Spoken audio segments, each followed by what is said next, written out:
ધનપાલ શેઠનું નામ દૂર દૂર સુધી જાણીતું હતું. દૂર દેશાવર સાથે તેમનો વેપાર ચાલતો હતો. એમણે આંગણે લક્ષ્મીનો છોડ ઉછળતી હતી. ઘરમાં ખર્ચતા ખૂટે નહીં તેટલું ધન હતું. છતાં શેઠ ગણતરીવાળા હતા. એ સમજતા હતા કે ઘરની રાણી અવતરવાળી ન હોય તો અઢળક ધન ખૂટી જાય છે.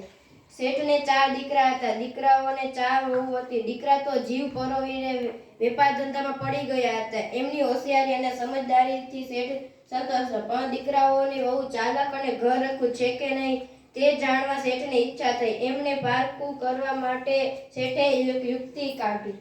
એક દિવસ શેઠે 4 વહુને બોલાવી.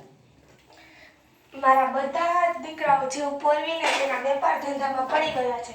તેનાથી તો મને સંતોષ છે, પણ મારા દીકરાની વહુઓ હોશિયાર, ચતુર અને ઘરરખું છે કે નહીં તે જાણવા માટે પરીક્ષા લેવી જોશે. વહુ બેટા, અહીં આવવું જોઈએ. હા બાપુજી, આવીએ.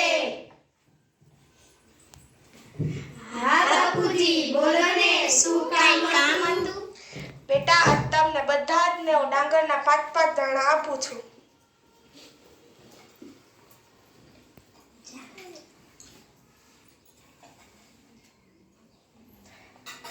આ દાણા હું કોઈ દિવસ પાછા માંગીશ, તેથી તેને જતન કરીને સાચવી રાખશો. ચાલો જાઓ.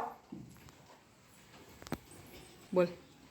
મોટીઓ જરા ઉછાછરી અને છીછરી બુદ્ધિની હતી. ડોસા કેવા ઝીણા જીવના છે. આપીને ડાંગરના 5 દાણા આપ્યા. મારે આનું શું કરવાનું? હાલ લે, ફેંકી દઉં. હવે હું શાંતિથી સૂઈ જાઉં. બીજા છોકરીઓ જરાક લાગણીવાળી અને લહેરી હતી. બાપુજીએ ભલે 5 દાણા આપી, એ તો તેની પ્રસાદી ગણાય. એને મામૂલી ચીજ ગણી ફેંકી થોડી દેવાય. બાપુજી જ્યારે પાછા માગશે ત્યારે કોઠીમાંથી કાઢીને આપતા સીવા લાગશે. હાલને ખાઈ જાવ. બોલ. ત્રીજા છોકરીઓ જરાક ઝીણી સ્વભાવની હતી.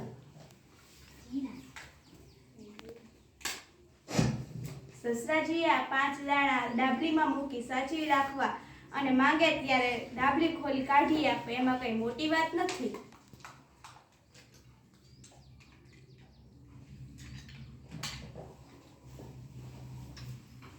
સૌથી નાના દીકરાની ચતુર અને સમજુ હતી.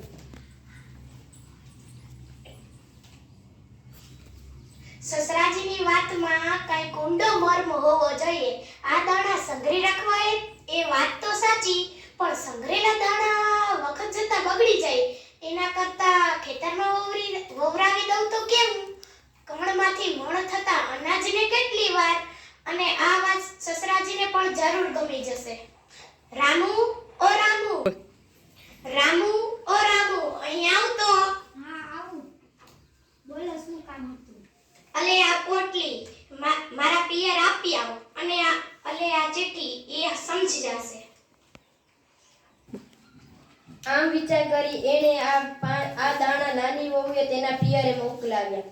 1 સાલ ગઈ, બીજી સાલ ગઈ, પાકતો ગયો ને બહુ એને ફરી વવરાવતી ગઈ. આ રીતે પેલા દાણા વધતા જ ચાલ્યા. પેલી 3 વહુ તો આ દાણાની વાત ભૂલી ગઈ હતી, પણ ચોથી વહુ તો આ વાત હર હંમેશા યાદ રાખતી. પછી એક દિવસ શેઠે 4 વહુને બોલાવી. વહુ બેટા, અહીં આવવું જોઈએ. હા બાપુજી, આવીએ. હા બાપુજી, બોલો ને, કઈ કામ હતું? ઓલા યાદ છે તમને મેં પેલા 5 દાણા ડાંગરના આપ્યા હતા, એ પાછા લાવવો જોઈએ. બાપુજી, એ દાણા તો તે દિવસે જ પૂરા થઈ ગયા. હવે એ દાણા ક્યાંથી લઈ આવીએ? કહો તો કોઠીમાંથી 5-5 દાણા લઈ અને તમને આપી દઈએ. બાપુજી, એ દાણા મેં બરાબર સાચવી રાખ્યા છે. થોભો, હમણાં લઈ આવું.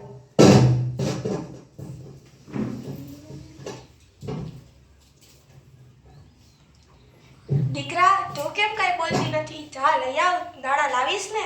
સસરાજી, એ દાણા લાવવા માટે મારા પિયર આપણે ગાડા મોકલાવવો પડશે. હવે એ દાણા 5 નથી રહ્યા, વધીને ગાડા ભરાય એટલા થઈ ગયા છે. એ કેવી રીતે? તમે આપેલા 5 દાણા મેં મારે પિયર મોકલાવીને વવરાવી દીધા હતા. એને ફરીને વવરાવ્યા હતા, એટલે અત્યારે ગાડા ભરાય એટલા થઈ ગયા છે. ખૂબ સરસ. મને તારા ઉપર પૂરો ભરોસો છે કે તું ઘરને સારી રીતે સાચવી રાખીશ. બેટા, તને આજથી હું પૂરા ઘરનો કારભાર સોંપું છું અને તમે સૌ તેનો કારભારનો લાભ લેશો. હાલ બોલ. દીકરા, મને તારા ઉપર પૂરો ભરોસો છે કે તું તારા હાથમાં આવેલી સંપત્તિ એ વધતી જ જશે અને તું ઘરની સારી રીતે સાચવી રાખીશ. દીકરા, આજથી તારે રસોડાનું કારભાર સાચવી રાખવાનો છે. સારું બાપુજી. દીકરા, આજથી તારે નોકર ચાકર ઉપર ધ્યાન રાખવાનું છે. હા બાપુજી, સારું. વહુજી, તમારે આખા ઘરની સાફ સફાઈનો કારભાર તમને સોંપું છું. સારું બાપુજી. બોલ. સાંભળો, સૌ પોતપોતાની સૂઝ પ્રમાણે અને સમજ પ્રમાણે અનાજ કઠોળ જીવ જે પણ હોય એ વહેંચીને પોતાનું ઘર ચલાવે છે. તેથી બોલ. સૌ પોતપોતાની સૂઝ પ્રમાણે કામ કરશો તો બધા સુખી થશો અને ઘરની શોભા રહેશે.